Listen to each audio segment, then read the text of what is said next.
शरद पवार सुप्रिया सुळेंनी घेतली पंतप्रधान मोदींची भेट. काल जंतर मंतरवर आंदोलकांच्या भेटीनंतर पवार आज मोदींच्या भेटीला. शेतकऱ्यांच्या प्रश्नाबाबत भेट घेतल्याची माहिती. लाठीचार्जनंतर सलग तिसऱ्या दिवशी आंदोलक जंतर मंतरवर ठाण मांडून शिक्षण मंत्री धर्मेंद्र प्रधानांच्या राजीनाम्याच्या मागणीवर विद्यार्थी ठाम. जंतर मंतरवर भर पावसात आंदोलकांचा ठिय्या.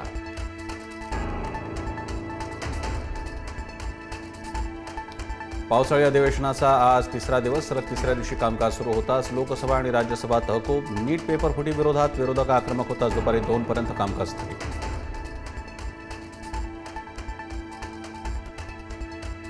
तरुणाईवरील अमानुष हल्ल्याच्या निषेधार्थ विरोधक आक्रमक. संसदेत काळे कपडे घालून विरोधकांकडून निषेध. केंद्र सरकार विरोधात विरोधकांची घोषणाबाजी.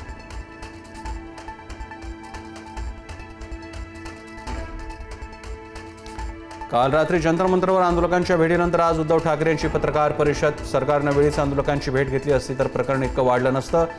जन की बात ऐकत नसाल तर लोकशाही कसली, उद्धव ठाकरेंचं विधान.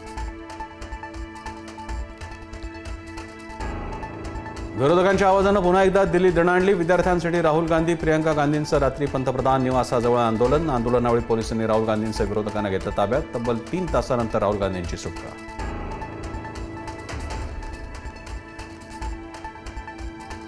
दिल्लीत आंदोलनादरम्यान राहुल गांधींना दुखापत. झटापटीमध्ये राहुल गांधींच्या नाकाला दुखापत.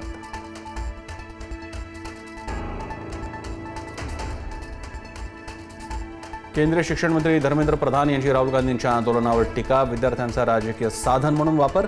एक्स पोस्ट करत धर्मेंद्र प्रधानांचा राहुल गांधींवर निशाणा.